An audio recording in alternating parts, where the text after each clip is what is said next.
안녕하세요. 잘들 지내셨어요? 감사합니다. 잠깐 기도하겠습니다.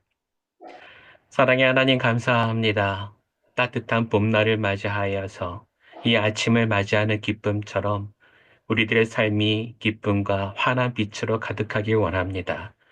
하나님을 바라보는 우리들의 시선이 땅의 것들을 바라보고 좌절하지 않도록 오늘도 우리 길을 인도하여 주시고 말씀으로 새롭게 하시어서 우리의 영의 길도 빛의 길이 될 수 있게 도와주시옵소서. 예수님의 이름으로 기도합니다. 아멘. 우리가 창세기를 시작한 지 벌써 42주가 되었네요. 오늘 42장. 여러분 매주 한 장씩 읽기로 우리가 약속을 하고 지금까지 왔는데 여러분 읽어 오셨죠? 이제 얼마 남지 않았습니다. 이제 조금만 더 지나면 이 창세기를 완전하게 다 읽을 때가 오는데요. 하나님께서 은혜를 주셔서 감사하게도 창세기를 다 읽는 책거리 하는 날에는 제가 제네바에 도착할 수 있게 해주신 것 같아요. 너무나도 감사해서 오늘 우리들의 이 조금씩 조금씩 성장하는 마음을 우리가 눈으로 보게 하시는 하나님의 은혜를 보게 됩니다. 오늘 우리는 참 즐거운데 오늘 요셉은 참 힘들었던 것 같아요. 오늘 이야기를 읽으시면서 여러분이 요셉의 심정을 얼마나 이해하셨는지 저는 좀 궁금합니다. 저는 오늘의 이야기 읽으면서 좀 많이 힘들었거든요. 여러분이라면 어떠시겠어요? 22년 만에 나를 팔아 넘겼었던 형제들 10명을 만나게 되는데 근데 뜻하지 않게, 뭐 제가 초청한 것도 아니고 어쩌다가 만난 상황인데 이 상황에서 10명의 형제들을 만났을 때 요셉의 마음이 어땠을까요? 아, 너무 기쁘다 그랬을까요? 두려워서 떨었을까요? 여러분 어떨 것 같으세요? 저라면 정말 덜덜덜덜 떨었을 것 같아요. 암만 이집트의 총리라고 하는 높은 직책이 나한테 있지만 그렇다고 해서 내 마음의 평정을 만들 수 있는 기반은 되지는 않을 것 같아요. 그 형들이 나를 팔아먹었던 옛날의 기억이 떠오를 때에 형들을 보자마자 내가 또다시 그들에게 해를 입을까? 내 마음이 너무 힘든 것들이 다 되살아나서 그 자리에 있고 싶지 않은 마음이 가득했을 것 같아요. 여러분은 어떻게 생각하시나요? 그래서 오늘 이야기를 여러분 요셉의 심정에서 한번 생각해 보시면 좋겠어요. 그래서 오늘 제목이 뭐냐 하면은요. 가장 곤란할 때, 가장 곤란할 때 이야기를 하고 있거든요. 저는 요셉 이야기를 읽었을 때 그가 가장 곤란했었던 상황이 구덩이에 빠져서 형제들이 팔아먹을까 어쩔까 의논하고 있는 상태가 아니었다고 생각을 해요. 그때는 본인이 어떤 것을 결정할 수 있는 권한이 없었죠. 근데 오늘은 요셉에게 권한이 있어요. 자신이 무엇을 해야 할지 판단할 수 있어요. 그런데 문제는 마음은 그렇지 않다라는 거죠. 상황은 결정할 수 있는 상황이지만 내 마음은 아무것도 못하게 생긴 거예요. 힘들고 두려워서.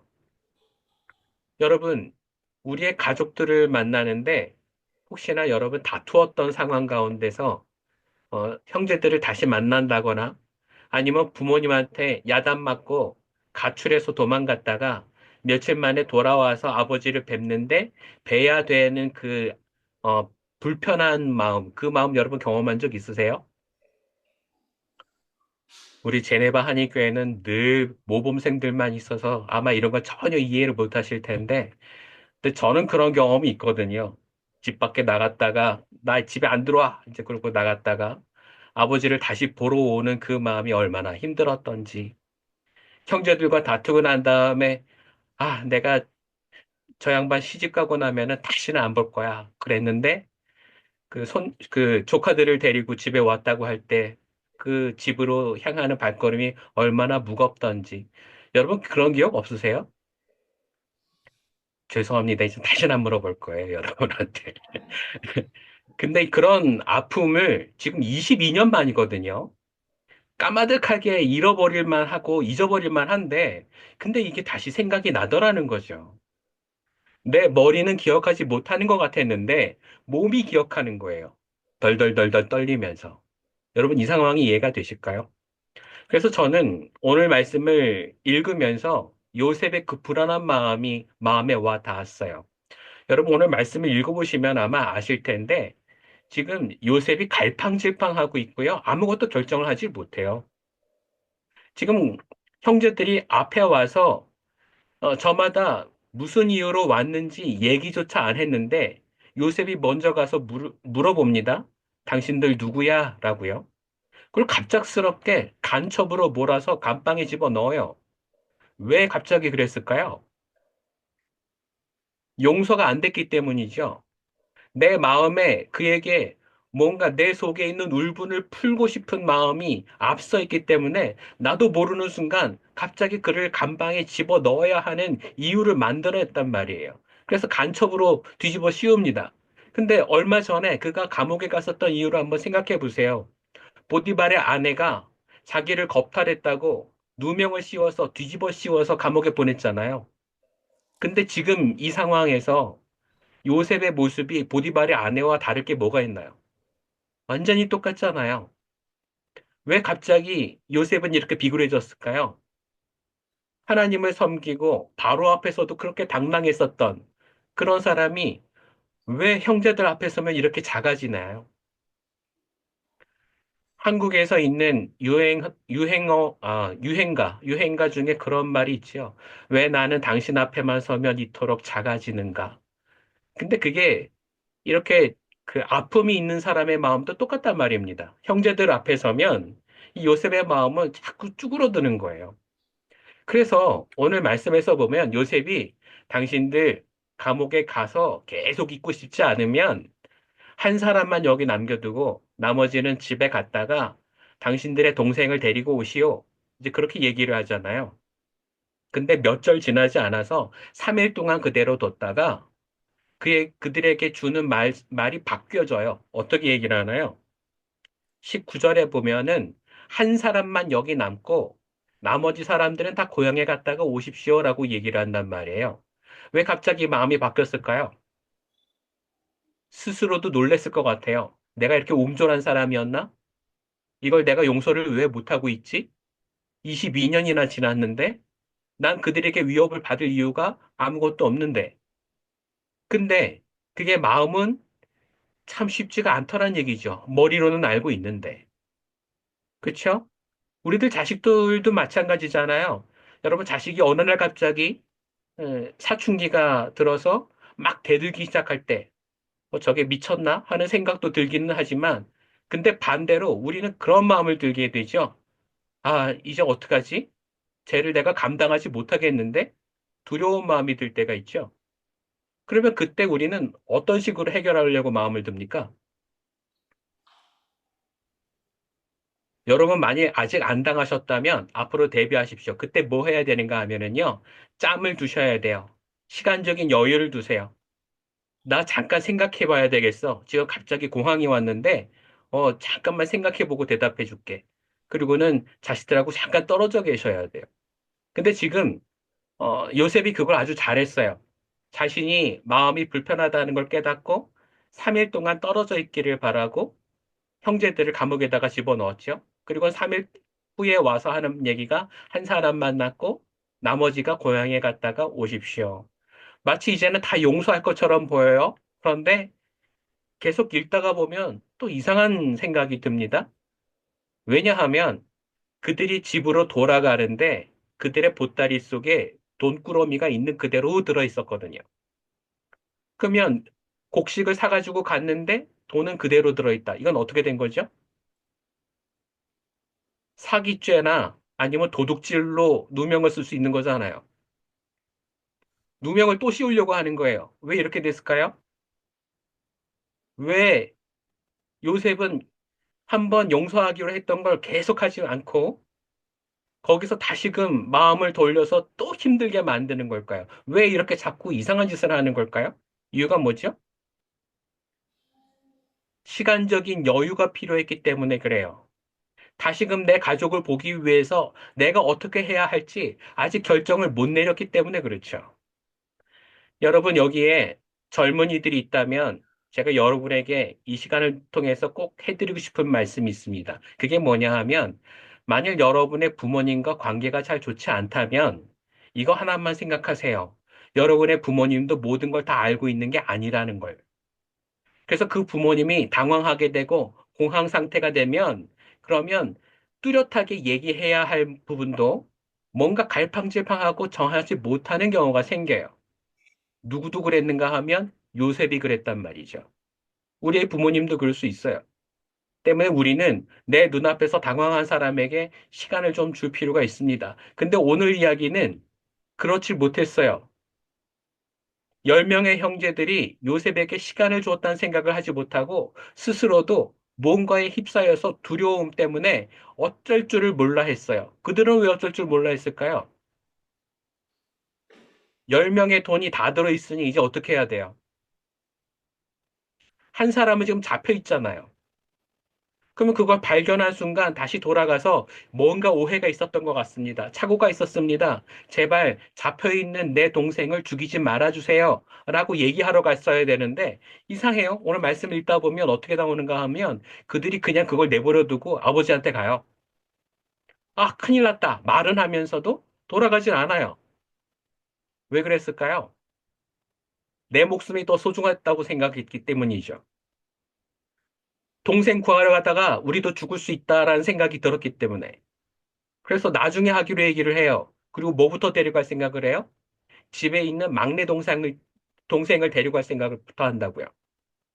여러분, 이 모든 상황이 지금 정신없이 흘러가고 있는데 제정신인 사람이 하나도 없어요. 요셉은 형들 때문에 겁이 나서 그랬고, 형들은 이집트의 높은 사람이 자신들한테 뭔가 해코지를 할 것처럼 생각이 돼서 지금 정신이 없는 거죠. 근데 이 와중에 요셉이 한 가지 올바른 결단을 낸 것이 있어요. 그게 뭘까요? 두고 보자라는 거죠. 시간을 좀 두자. 하나님께서 그를 보내신 거라면, 그러면 하나님께서 어떠한 길을 가고자 하시는지 조금 생각해 보자. 여유를 두고 지켜보다가 하나님께서 바라시는 것대로 결정을 내리자 하는 거예요. 이게 바로 오늘 우리가 요셉을 통해서 배워야 될 부분이에요. 한번 따라서 해보시겠어요? 내가 정신이 없을 때에도 하나님의 뜻을 구합시다. 다시 한번요. 내가 정신이 없을 때에도 하나님의 뜻을 구합시다. 아까 우리 예배 드리기 전에 청년들이랑 함께 불렀던 찬송 기억하세요? 그 가사에 이런 말이 나와요. 거룩히 살아갈 힘과 두려움 없는 믿음 주실 하나님의 완전한 사랑을 찬양합니다. 우리는 찬양할 때는 기분 좋게 찬양했죠. 근데 그 가사가 뭔지 여러분 잘 생각해 보셔야 돼요. 요셉처럼 힘든 상황이 왔을 때 내 방식대로, 내 뜻대로, 내 기분대로가 아니라 하나님의 뜻을 찾아가는 거예요. 그게 우리한테 필요한데 그걸 다른 말로 뭐라고 표현하냐 하면 그걸 바로 겸손이라고 얘기를 한단 말이죠. 겸손. 겸손은 뭐냐 하면 하나님의 뜻을 귀 기울여 듣는 게 겸손이에요. 다른 사람 앞에서 나를 낮추는 게 겸손이 아니고요. 내 방식대로 살고 싶을 때에 하나님의 방식을 깨닫고 하나님의 뜻을 순종하겠다고 하는 게 겸손이란 말이죠. 이해가 되세요? 그러니까 종교적인 겸손과 그렇지 않은 일반적인 도덕이 얘기하는 겸손은 달라요. 일반적인 도덕적인 겸손은 나 스스로를 낮추는 걸 얘기를 하겠지만 성경 안에서 얘기하시는 겸손은 하나님의 뜻을 쫓기 위해서 내 뜻을 내려놓는 걸 얘기를 해요. 그래서 오늘 어, 하나님 앞에 그 뜻을 찾기 위해서 뜻을 바꿨지요?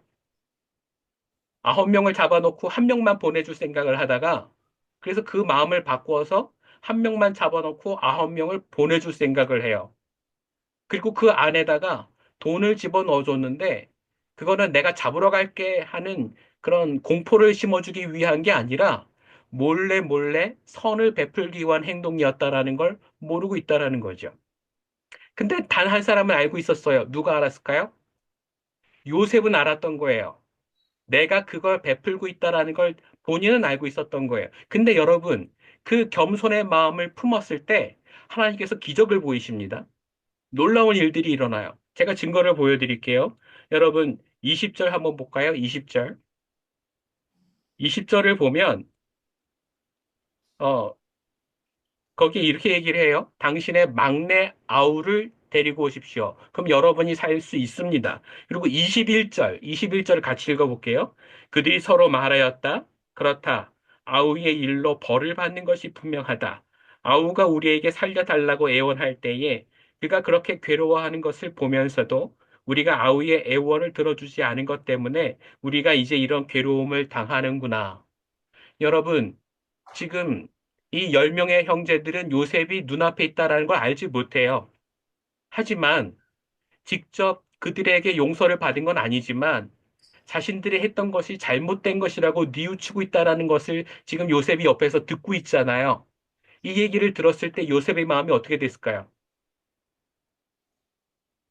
풀리지 않았을까요? 조금이라도?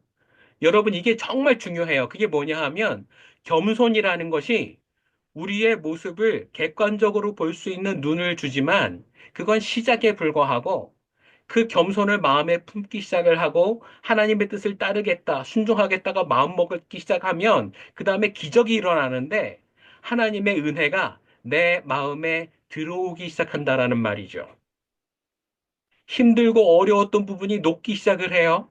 이제는 형들이 무서워지지 않기 시작을 한다고요.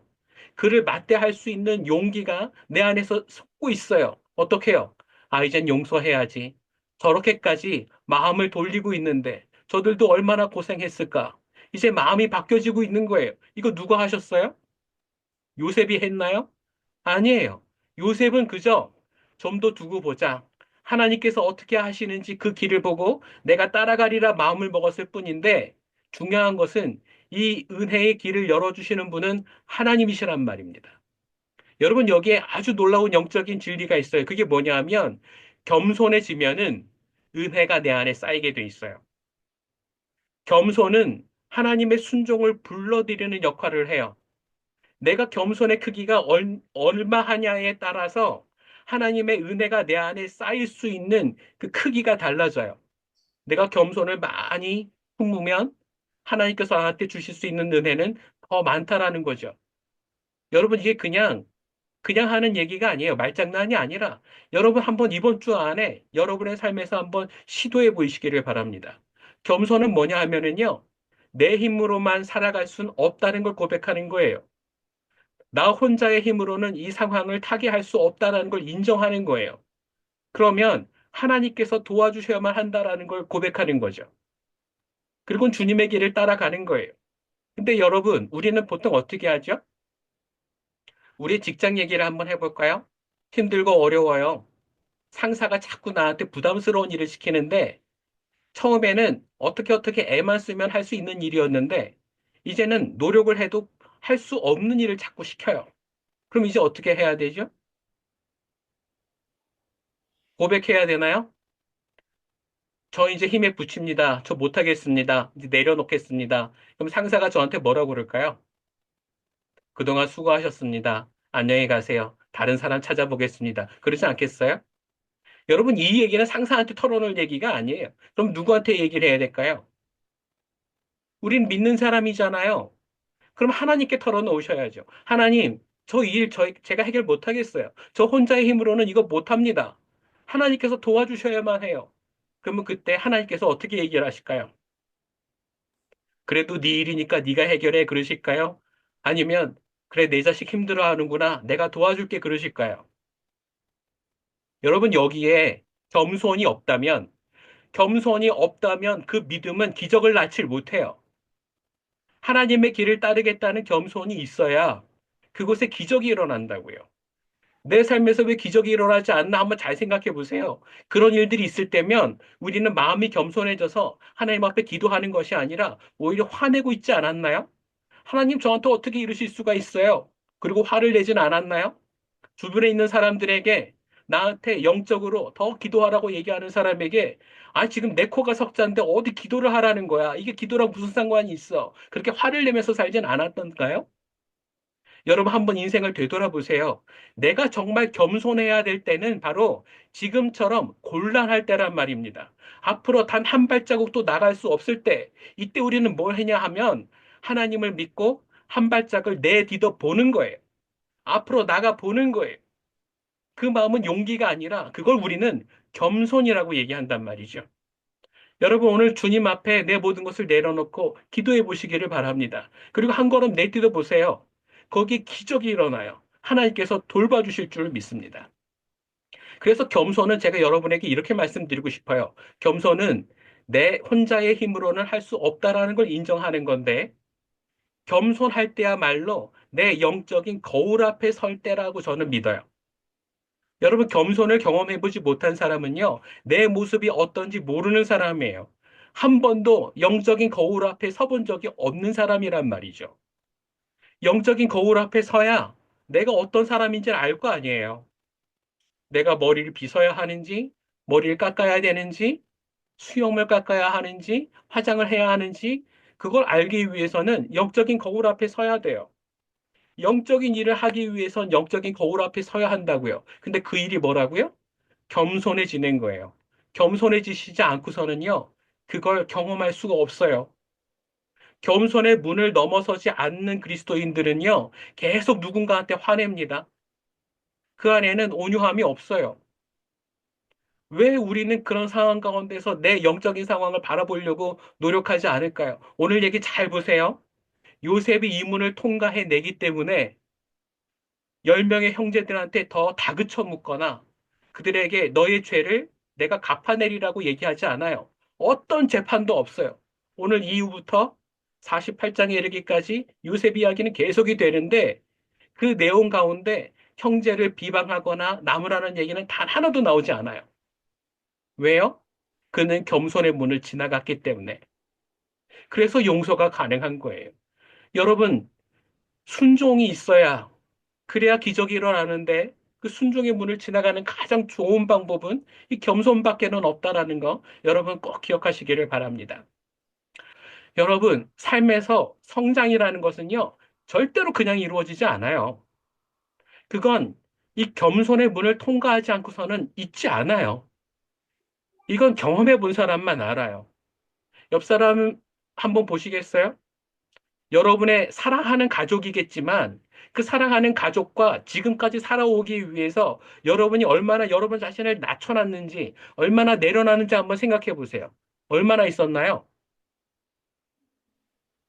그게 있으니까 서로가 부부로 사는 거죠. 그게 있어서 가족으로 사는 거잖아요. 다른 사람에게 그렇게 내려놓은 적이 있나요? 없죠. 근데 그걸 하는 거예요. 그걸 하는 걸 다른 말로 뭐라고 하냐면 겸손이라고 하는 거란 말이죠. 가족이 아니라 다른 사람에게까지도 내 자신을 내려놓고 낮추어서 얘기하는 거, 그게 겸손이란 말이에요. 근데 그걸 하게 되면, 시작하게 되면, 시작 전부터 하나님이 어떻게 역사하시는가 하면, 기적으로 인도해 주세요. 내가 그 사람을 만나가지고 차마 하지 못할 일을 하나님은 그 입술을 통해서 고백하게 하신다고요. 오늘 요셉을 보세요. 만일 요셉이 형들에게 아, 나 요셉입니다. 라고 얘기를 했을 때 형들이 겁먹지 않고 그 자리에서 미안하다, 잘못했다 얘기할까요? 우리가 앞으로 읽게 되겠지만 그런 장면이 단 한 번도 나오지 않아요. 오직 지금 우리가 읽었었던 아까 21절 말씀처럼 옆에서 듣는 게 다였는데 그것만으로도 요셉은 마음이 너무 해방된 거를 느낀단 말이죠. 여러분, 여러분과 제 마음이 불편할 때 우리는 하나님의 겸손의 문을 들어가야 돼요. 그러면 주님께서 그 문을 들어갈 때부터 그 문제를 해결하는 것을 보여주실 줄로 믿습니다. 그걸 어떻게 믿어요? 왜 못 믿어요? 하나님이 하시는 일인데. 이건 사람이 하는 일이 아닌데. 하나님께서는 분명히 그 길로 인도하실 줄로 믿습니다. 여러분, 바깥에 지금 비가 오나요? 안 오나요? 안 와요? 안 보셨는데 어떻게 하세요? 아까 안 왔으니까 우리의 생각하는 방식은 그런 거예요. 아까 안 왔으니까 지금도 안 올 거다. 아까 해가 맑았으니까 지금도 비가 안 올 거라고 우리는 생각을 해요. 근데 소나기가 오면 어쩔 거예요? 여러분 비행기 타실 때 그 비행기가 추락할 거라고 생각합니까? 안 하죠? 우리는 멀쩡히 한국에 도착할 거라고 생각하고 제네바에서 비행기를 타고 가요. 근데 그 안에는 어떤 믿음도 없어요. 조종사를 믿어서 그런가요? 아니요. 하나님께 기도하셨어요? 저 살려달라고? 근데 우리는 아주 뻔뻔하게 믿고 가거든요. 왜요? 거기에 믿음이 있어서? 기도가 있어서? 그런 게 전혀 없었잖아요. 근데 어떻게 그 믿을 수가 있죠?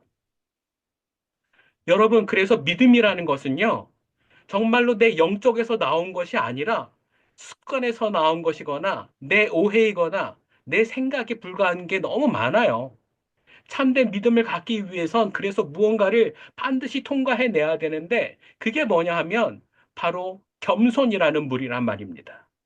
그래서 오늘 저는 여러분에게 꼭 말씀드리고 싶어요. 여러분, 삶에서 하나님을 기대하고 싶으세요? 어려움을 넘어서는 기적을 맛보고 싶으세요? 지금 내가 경험하고 있는 이 곤란함을 타개해낼 수 있는 그런 솔루션을 만나고 싶으세요? 이것부터 하셔야 돼요. 겸손의 문을 지나가세요. 하나님 앞에 납작 엎드리세요. 주님 나를 도와주세요라고 기도하십시오. 주님이 여러분과 함께 할 것을 믿습니다. 얼마 전에 안동을 비롯해서 큰 산불이 났어요. 근데 그 산불 지역에 사람들은 많이 다치지 않았는데 이번에 동물들이 얼마나 많이 다쳤는지 몰라요. 농장에 소떼가 전부 다 불에 타 죽고 돼지떼가 다 불에 타 죽었어요. 근데 그건 TV에 별로 보도되지 않았어요. 근데 너무 안타까운 건 뭐냐 하면 그 중에 개나 고양이가 죽지도 않고 살지도 않았어요. 어떻게든 피해 다닐 수는 있는데 목에 끈이 맺어 있어서 그걸 풀지 못해서 눈이 멀어버리거나 다리가 다 타버려서 완전히 정상적으로 살아갈 수가 없는 개체가 돼버리고 만 거예요. 근데 그 아이들을 구해주기 위해서 주인이 자기 집으로 가는 사람이 많지 않았대요. 왜요? 평소에는 가족이라고 얘기했으면서 더 이상 가족이 아닌 거죠. 내 목숨이 위태할 때는 가족이 아닌 거죠. 아, 죽었을 거야. 아예 포기하고 있으니까. 여러분, 그건 믿음이 아니잖아요. 진짜 믿음은요, 내가 낮아지면서 다른 사람 걱정을 해주는 거예요. 그 사람을 높여주는 거예요. 내가 이만큼 힘들었으니까 다른 사람도 힘들겠지. 내가 이만큼 힘들었으니까 내 가족들도 힘들겠지. 내가 이만큼 힘들었으니까 내 애완견도 힘들었겠지. 걔네들을 구해주고 이끌어주는 게 우리가 해야 될 일인데 거기서 주인을 못 찾은 개들이 너무 많고 주인을 못 찾은 고양이들이 너무 많아요. 근데 앞으로 또 못 찾을 거래요. 눈도 없고 다리도 없어서. 하나님 입장에서 보시면 어떨까요? 저는 제 자신이 그랬을 것 같아요. 눈 멀어버린 고양이일 것 같고 다리 한 짝이 없어져 버린 개일 것 같아요.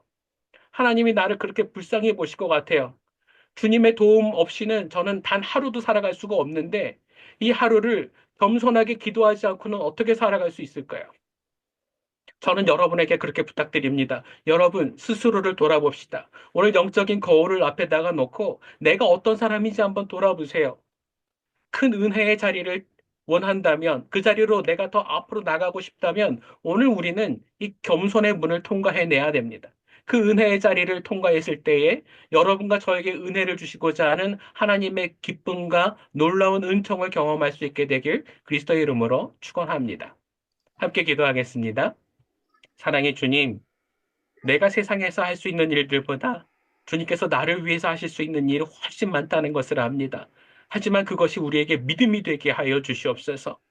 단순하게 세상을 그렇게 살아나가겠다고 하는 그런 신념이 아니라 주님이 나를 이끌고 가실 때에 기적을 맛볼 수 있는 그런 믿음이 될 수 있게 도와주시옵소서.